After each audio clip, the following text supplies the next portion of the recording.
While DoD did allow for extensive public hearings and public input on the NEPA process, it did not allow the same kind of input when it came to the NHPA process.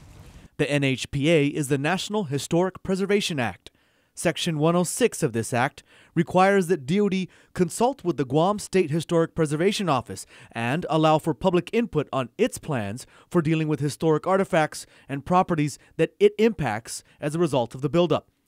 DoD must satisfy this law before any construction can begin, not just the Pagat Range complex.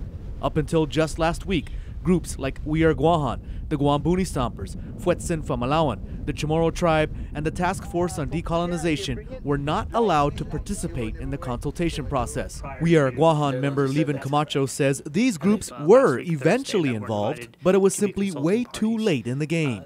That came out Thursday, and they wanted us to sign it that day and to send it back to the Department of Defense, and that obviously did not happen. These 5 groups, the Guam Legislature, the Guam State Historic Preservation Office, and even the National Trust for Historic Preservation have all been opposed to signing this agreement because it included Pagat and it did not allow for public input. What should have happened here is that from the beginning, day one, they should have known that there were going to be historic properties involved or impacted by the buildup, and they should have engaged the community. The military didn't engage the community in this process, and Camacho says they tried hard to get the Guam SHPO and then the 5 additional consulting parties to sign off on it anyway.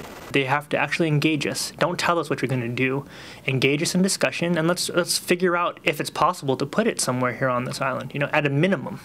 Okay, don't tell us this is where this is what we've decided, sign off on it, which is what they've been trying to do with the Programmatic Agreement. Camacho says until they allow the public to get involved, the consulting parties and the Guam SHPO will not sign off on the Programmatic Agreement.